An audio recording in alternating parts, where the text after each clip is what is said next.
മേഖലയിൽ കൗൺസിലേഴ്സിന്റെ സേവനം സ്തുത്യർഹമാണ്. കാരണം മാനസികമായി ഒരുപാട് ആഘാതമേറ്റ ആളുകളാണ്.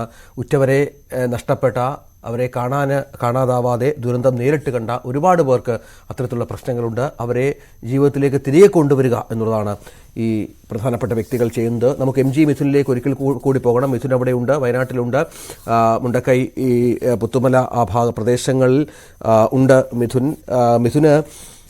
അവിടെ ഒരുപാട് ആളുകളുണ്ട്. ദുരിതബാധിതരായ നിരവധി ആളുകളെ മിഥുൻ നേരിട്ട് കാണുന്നുണ്ട്. ബന്ധുക്കളെ അന്വേഷിച്ചു വന്നവരുണ്ട്.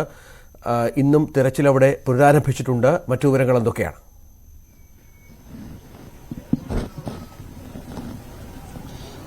നമ്മളിപ്പോൾ ഈ ദൃശ്യങ്ങൾ കാണുന്ന പോലെ തന്നെ സന്നദ്ധ പ്രവർത്തകരും ഒപ്പം തന്നെ പോലീസിന്റെ ഒക്കെ നേതൃത്വത്തിൽ കേരള ഫയർ ആൻഡ് റെസ്ക്യൂ ടീമിന്റെ ഒക്കെ നേതൃത്വത്തിലുള്ള സംഘം ഇപ്പോൾ അവിടേക്ക് പോവുകയാണ്. തെരച്ചിൽ ഇന്നത്തെ ആരംഭിച്ചു കഴിഞ്ഞു. മുണ്ടക്കൈ അടക്കമുള്ള പ്രദേശങ്ങളിൽ ഇപ്പോൾ രാവിലെ മുതൽ തന്നെ തെരച്ചിൽ ആരംഭിച്ചിട്ടുണ്ട്. നമ്മൾ ഈ ദൃശ്യങ്ങളിൽ കാണുന്ന പോലെ തന്നെ ഓരോരുത്തരും ഇങ്ങനെ സന്നദ്ധ പ്രവർത്തകർ അടക്കമുണ്ട്. നമുക്ക് അവരോടൊക്കെ തന്നെ ചോദിക്കാം. ചേട്ടാ, എവിടെ നിന്നായിരുന്നു? മംഗളൂരു. മംഗലാപുരത്തു നടക്കം വന്നിട്ടുള്ള ആളുകളുണ്ട്. അവർ ഈ രക്ഷാപ്രവർത്തനം എത്ര ദിവസമായിട്ട് ഇവിടെ ഉണ്ട്?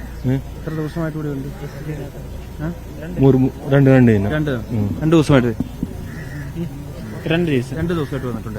കാരണം ഇവിടുന്ന് മംഗലാപുരത്തും മറ്റ് സ്റ്റേറ്റുകളിൽ നിന്നൊക്കെ ഉള്ള തന്നെ ആളുകൾ ഇവിടേക്ക് എത്തി. അവർ ഈ സന്നദ്ധ പ്രവർത്തനത്തിന്റെ ഭാഗമായിട്ടുണ്ട്. കുറച്ച് ദിവസങ്ങളായി ഇവർ രാവിലെ ഇവിടേക്ക് എത്തും. ഈ മറ്റ് അവരുടെ കയ്യിലിരിക്കുന്ന അതായത് പാറകൾ പൊട്ടിക്കുന്നതിനുമൊക്കെ വേണ്ടിയിട്ടുള്ള ഹാമർ അടക്കമുള്ള എല്ലാ സംവിധാനങ്ങളും ഉപയോഗിച്ചുകൊണ്ട് ഇവിടെ നിന്ന് ഏകദേശം ഒരു 5 കിലോമീറ്ററോളം നടക്കാനുണ്ട്. ഈ ഒരു പാലം കയറി ഈ സൈന്യം പടിഞ്ഞിട്ടുള്ള ഈ ബെയിലി പാലം കടന്ന് ഇവിടെ നിന്ന് ഏകദേശം ഒരു 5 കിലോമീറ്ററോളം ദൂരമുണ്ട് ഈ മുണ്ടക്കൈ എന്ന് പറയുന്ന പ്രദേശത്തേക്ക്. അവിടെയാണെന്ന് കൂടുതൽ തെരച്ചിൽ നടത്താൻ പോകുന്നത്. അവിടേക്ക് പോകുന്നതിന് വേണ്ടിയാണ് ഈ പ്രവർത്തകർ ഇവിടേക്ക് എത്തുകയും ചെയ്തിരിക്കുന്നത്. അതായത് നമ്മൾ നേരത്തെ സൂചിപ്പിച്ചപ്പോൾ തന്നെ ഇനിയുള്ള പ്രധാനപ്പെട്ട ചോദ്യം, അതായത് ഇത്ര ദിവസമായി 7ാം ദിവസത്തിലേക്ക് എത്തിയിരിക്കുന്നു. ഏറ്റവും പ്രധാനമായും ഉന്നയിക്കുന്ന ഒരു കാര്യം ഇനി എന്ത് എന്നുള്ള ഒരു ചോദ്യമാണ്. കാരണം ഈ ദുരന്തത്തിൽ നിന്ന് രക്ഷപ്പെട്ടിട്ടുള്ള ആളുകളുണ്ട്. ഒപ്പം തന്നെ സമീപ പ്രദേശങ്ങളിൽ ഇപ്പോൾ നേരത്തെ നമ്മൾ ആ കൗൺസിലിംഗ് നടത്തണമെന്ന്, അതായത് കുട്ടികളടക്കമുള്ളവരുണ്ട്. ഈ ദുരന്തമുഖത്ത് നിന്നെത്തിയ കുട്ടികളടക്കമുണ്ട്. അവരുടെ ഈ ഒരു പേടി അടക്കം മാറ്റേണ്ടതായിട്ടുണ്ട്. കാരണം ഇപ്പോഴും ഞെട്ടലോടുകൂടിയാണ് അവർ രാവിലെയൊക്കെ എഴുന്നേക്കുകയും ചെയ്യുന്നത്. കാരണം ഏതെങ്കിലും ഒരു സൗണ്ട് കേട്ടാൽ പോലും തന്നെ അവർ ഞെട്ടലോടുകൂടിയാണ് എണീക്കുന്നത്. കാരണം ഇത്രയും വലിയ അപകടമുണ്ടായതാണ്. ആ ദുരന്തം നേരിട്ട് കണ്ടിട്ടുള്ള ആളുകളാണ്. കൊച്ചുകുട്ടികൾ മുതൽ പ്രായമായവർ വരെ ഉള്ള ആളുകളുണ്ട്. അവർക്ക് ഇനി എന്ത് ചെയ്യും? അതായത് ഇപ്പോൾ നമ്മൾ ദൃശ്യങ്ങൾ കാണുന്ന പോലെ ഈ കടകളും ഒപ്പം തന്നെ മറ്റും പൂർണ്ണമായും തകർന്ന ആൾക്കാരുണ്ട്. ഇനി എന്ത് ചെയ്യണമെന്നുള്ളതാണ് ഏറ്റവും കൃത്യമായിട്ടുള്ളത്. നമ്മളൊപ്പം ഒരു ചേട്ടനുണ്ട്. ചേട്ടന്റെ പേരെന്താണ്? എന്റെ പേര് അശോകൻ.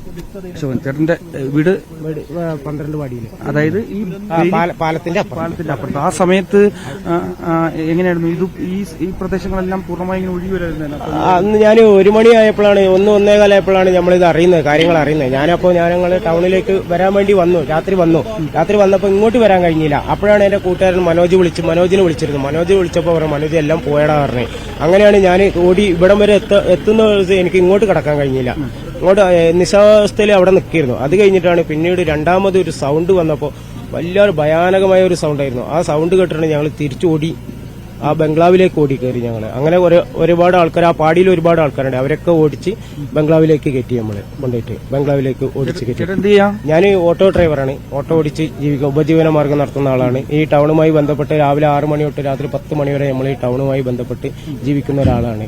അപ്പോൾ ഒരുപാട് ആളുകൾ എന്റെ വണ്ടിയിലാണ്. ഞാൻ അന്ന് ഫ്ലഡ് നടക്കുന്ന അന്ന് ഉച്ച മുതൽ വൈകുന്നേരം വരെ രാത്രി 8-9 മണി വരെ ഞാൻ ഒരുപാട് ആളുകളെ അവരെ കുടുംബക്കാരെ വീട്ടിലേക്കൊക്കെ എത്തിച്ചിട്ടുണ്ട് ഈ വണ്ടിയിൽ. അങ്ങനെ ഒരുപാട് ആൾക്കാർ ഇപ്പൊ രക്ഷപ്പെട്ട് അവർ ക്യാമ്പിൽ കഴിയുന്നുണ്ട്. എന്റെ ഓട്ടോയാണ്. ഈ ഓട്ടോ പറഞ്ഞാല് ഞാൻ അത്രയും എന്റെ വണ്ടിയിൽ കയറിയ ആളുകൾ, അന്ന് രാവിലെ മുതൽ വൈകുന്നേരം വരെ കയറിയ ആളുകൾ ഇന്നിപ്പോ ഒരുപാട് ആളുകൾ നഷ്ടപ്പെട്ടിട്ടുണ്ട്. അതിൽ ഭയങ്കര ദുഃഖമുണ്ട്. എം ജി മിഥുനാണ് അവിടെ തുടരുന്നത്.